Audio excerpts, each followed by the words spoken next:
A first order reaction is 40% complete in 50 given है आपको first order reaction है 40% complete होती है 50 मिनट में। आपको 80% कंप्लीशन के लिए टाइम बताना है।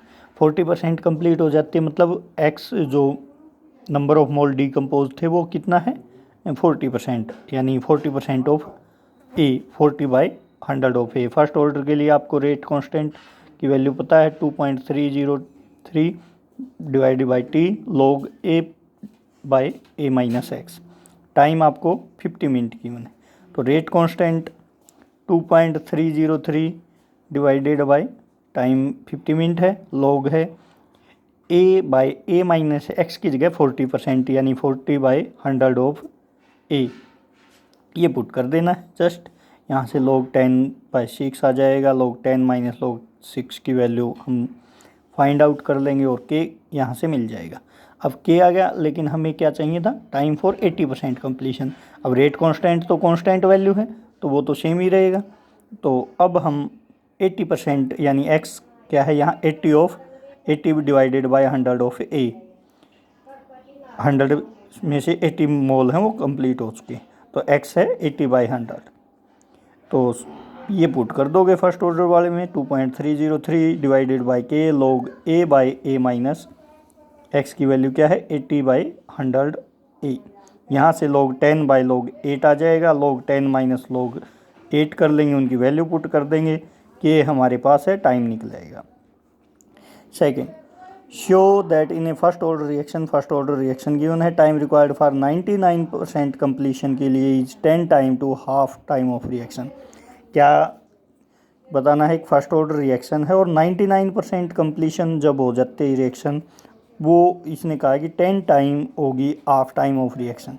तो हाफ टाइम रिएक्शन का हमें पता है 2.303 बाई के, यहाँ log 2 आता था हाफ टाइम में, उसकी वैल्यू 0.301 होती थी। ये हाफ लाइफ टाइम का ही फार्मूला है, इन दोनों की मल्टीप्लाई से ही वो 0.693 आता था। तो हाफ लाइफ टाइम है 2.3 के, ये वैल्यू होती थी log 2 की।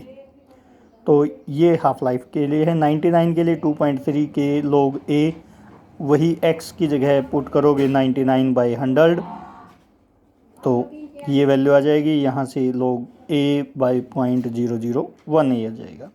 तो टाइम 99 के लिए 2.3 के log ऑफ 10 की पावर 3, ये जो है इसको ऊपर ले जाएंगे और ये आगे फिर सोल्व करोगे 3 log 10 आता है, 3 log 10 की वैल्यू 1 होती है, तो वहाँ से इसको सोल्व कर लेंगे। यहाँ 3 टाइम यहाँ 3 आ गया और यहाँ देखो 0.3 है, बाकी टर्म सेम है 2.3 के 0.3, तो ये 3 अप्रोक्सीमेटली 10 टाइम है, बाकी तो सेम है। तो इन दोनों से हम बता सकते हैं कि 99% कंप्लीशन के लिए जो हाफ लाइफ टाइम है वो हाफ लाइफ टाइम के 10 क्रॉस में आएगा। बस इतना 10 टाइम्स होगा इसके। Pseudo first order reaction, pseudo मतलब फाल्स, झूठी। Such reaction which are not truly of first order, वो सच में फर्स्ट ऑर्डर की नहीं है, लेकिन बट अंडर सर्टेन कंडीशन, कुछ ऐसी कंडीशन अप्लाई कर देंगे कि रिएक्शन फर्स्ट ऑर्डर की हो जाए, तो उनको बोलते हैं स्यूडो फर्स्ट ऑर्डर रिएक्शन। जैसे इथाइल एसीटेट है वाटर इन एसिड की प्रेजेंस में इथाइल एसीटेट का हाइड्रोलिसिस बोलते हैं, इससे एसिड और अल्कोहल बन जाते हैं। ये एस्टर हैं, हाइड्रोलिसिस करते हैं जब भी एसिड की प्रेजेंस में, तो एसिटिक एसिड और इथेनॉल, ये सुक्रोज का हाइड्रोलिसिस है, तो यहाँ ग्लूकोज और fructose. In both case water is taken as excess, water ज़्यादा ले लेंगे तो रेट सिर्फ एक ही कंसंट्रेशन पे डिपेंड करेगी। क्या है, मान लीजिए ये तो एक टेस्ट ट्यूब में लिया हुआ है और ये एक बाल्टी में लिया हुआ है, तो बाल्टी में से एक टेस्ट ट्यूब जितनी रिएक्ट कर जाए बाकी बच जाए, तो इसकी कुछ कंसंट्रेशन पे चेंज थोड़े होगा। मान लीजिए ये एक ड्राम पानी का 1000 लीटर है और ये 1 ml है, 1 ml और 1000 लीटर में से 1 ml निकालने कोई फ़र्क थोड़ी पड़ता है। तो ऐसे ही एक टेस्ट ट्यूब जितना पानी निकाल लिया, मान लीजिए एक बाल्टी भरी है पानी की, उसमें से एक टेस्ट ट्यूब जितना पानी निकाल लिया, तो वाटर जो तो उसकी पानी की कंसंट्रेशन पे चेंज थोड़ी पड़ेगा, चेंज नहीं पड़ेगा, तो सिर्फ इसी की पे पड़ेगा। इसलिए यहाँ वाटर एक्सेस में ले लिया और इस कारण सिर्फ इन पे रेट डिपेंड करेगी, यानी एक ही फैक्टर पे। तो ये फर्स्ट ऑर्डर की रिएक्शन है, एक ही कंसंट्रेशन पे जो डिपेंड करती है। तो हमने कंडीशन अप्लाई कर दी, कुछ कंडीशन अप्लाई करने के बाद वो फर्स्ट ऑर्डर की हो जाते हैं, अदरवाइज एक्चुअल में वो नहीं होती। अगर हम ये थोड़ा ही लेते हैं कंसंट्रेशन तब तो प्रॉब्लम थी, अब हमने ये बहुत ज़्यादा ले लिया, एक्सेस में ले लिया, तो इस कारण रेट है सिर्फ एक कंसंट्रेशन जो स्मॉलर अमाउंट है उस पर डिपेंड करेगी। इनको हम स्यूडो फर्स्ट ऑर्डर कहते हैं। रेट ऑफ रेडियो एक्टिविटी के, रेडियो एक्टिव सब्सटेंस जैसे आपने यूरेनियम पढ़ा है, इनके अंदर से रेडिएशन निकलती रहती हैं अपने आप, तो रेडिएशन जो निकलेंगी उसको हम रेडियो एक्टिव सब्सटेंस कहते हैं, और ये रेडियो एक्टिव डीके होता है। द एमिशन ऑफ रेडिएशन और alpha beta particle by an radio active substance is known as radio active decay. Alpha आपका हीलियम न्यूक्लियस ही होता है, बीटा ये आप चेक कर लेना। तो जहाँ रेडियो एक्टिव कोई सब्सटेंस है जैसे यूरेनियम है, उसके अंदर से रेडिएशन निकलेंगी, वो धीरे धीरे ख़त्म हो जाता है, इसको हम रेडियो एक्टिव डीके या डिसइंटीग्रेशन कहते हैं। It follow first order kinetic, यानी इसकी रेट है वो हमेशा फर्स्ट ऑर्डर जो को ही फॉलो करेगी। जैसे फर्स्ट ऑर्डर सेकंड ऑर्डर आपने पढ़ा वहाँ सिर्फ ये फर्स्ट ऑर्डर को फॉलो करती है। इसका जो डीके होता है वो फर्स्ट ऑर्डर की काइनेटिक है, यानी रेट सिर्फ उसी एलिमेंट पे डिपेंड करती है, उसकी एक पावर कंसंट्रेशन। तो के फर्स्ट ऑर्डर के लिए आपको पता है, हाफ लाइफ टाइम आपको लिए ये पता है 2.3 log 2, यहाँ से log 2 की 0.3 आती है और उन दोनों को मल्टीप्लाई करके ये आता है। After 24 hour only 0.125 gram out of initial 1 gram of radio active substance remain find T half. क्या है, 24 घंटे के बाद 1 ग्राम इनिशियल कंसंट्रेशन थी, उसमें से इतनी बच जाती है, तो हाफ लाइफ टाइम बताना आपको। ए आपको गिवन है, ए माइनस एक्स आपको गिवन है, बस पुट कर दो यहाँ से, टाइम ये हावर में आ जाएगा, हावर को आप मिनट में कन्वर्ट कर सकते हो। क्या है, इनिशियल कंसंट्रेशन 1 ग्राम है, उसमें से ए माइनस एक्स ये है, हाफ लाइफ टाइम बताना है, पहले के निकालेंगे। 2.3 टाइम आपको 24 आवर है, आवर में आ जाएगा, मिनट में कन्वर्ट करना हो तो मिनट में कन्वर्ट कर दोगे।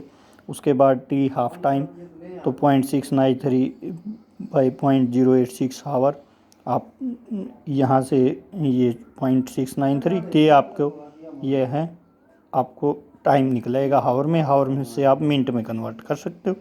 तो ये रेडियो एक्टिव डिसइंटीग्रेशन है, बिल्कुल फर्स्ट ऑर्डर के जो क्वेश्चन किए वैसा ही है। कुछ सिंपल डेफिनेशन है। कोलिजन फ्रीक्वेंसी, कोलिजन क्या होता है, आपस में मॉलिक्यूल रिएक्टेंट मॉलिक्यूल किसी रिएक्शन जब भी होती है वो कोलिजन करते हैं, टकराते हैं, तब रिएक्टेंट मॉलिक्यूल है, मान लीजिए 2 रिएक्टेंट मॉलिक्यूल हैं किसी रिएक्शन में, जैसे ये थे, ये दोनों आपस में टकराएंगे, फिर कोई रिएक्शन होगी तो वो कोलिजन होते हैं। कोलिजन करने के बाद रिएक्टेंट प्रोडक्ट में चेंज होते हैं। Collision frequency, the total number of collision occur in per second per unit volume of reaction mixture is known as collision frequency. 1 second में 1 यूनिट वॉल्यूम में जितने टोटल कोलिजन होते हैं रिएक्शन मिक्सचर में, उसको हम कोलिजन फ्रीक्वेंसी कहते हैं। थ्रेशोल्ड एनर्जी, थ्रेशोल्ड होता है जैसे किसी के पंच मार के कोई चीज़ बाहर निकालने देना, जैसे भाड़े पे पंच मार दो, किसी के अंदर से दांत निकले, ऐसे ही कुछ प्रोडक्ट बनाने के लिए रिएक्टेंट है, एक एनर्जी बैरियर होगा, उसको क्रॉस करना होगा, उतनी एनर्जी उसके अंदर होनी चाहिए मॉलिक्यूल के अंदर, तब जाके वो प्रोडक्ट की साइड जाएगा। रिएक्टेंट है उसकी एनर्जी इतनी होनी चाहिए कि इस एनर्जी बैरियर को क्रॉस कर जाए, उसके बाद ही प्रोडक्ट में कन्वर्ट हो सकता है। तो minimum energy possesses by reactant molecule to cross the energy barrier is known as threshold energy. अपने आप लकड़ी आग नहीं पकड़ती, उसको जलाना पड़ता है, उसको हीट देनी पड़ती है, तब जाके वो रिएक्शन स्टार्ट होती है। तो वो जो एनर्जी होती है क्रॉस करने के लिए उस एनर्जी बैरियर को, उसको थ्रेशोल्ड एनर्जी कहते हैं।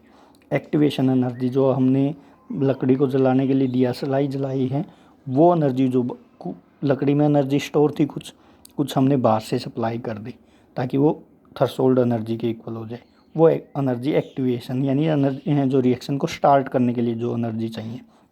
Minimum energy supplied to reactant molecule so that its energy become equal to threshold energy in known as activation energy. कुछ एनर्जी रिएक्टेंट की थी, हमें इतनी चाहिए, इन दोनों के बीच के डिफरेंस को एक्टिवेशन एनर्जी कहते हैं। थ्रेशोल्ड एनर्जी में से रिएक्टेंट की कुछ एनर्जी है, उसको घटा दो। बाकी जो एनर्जी रिएक्शन को स्टार्ट करने के लिए चाहिए वो एक्टिवेशन एनर्जी है। टोटल एनर्जी जो क्रॉस करने के लिए एनर्जी बैरियर को वो थ्रेशोल्ड एनर्जी है।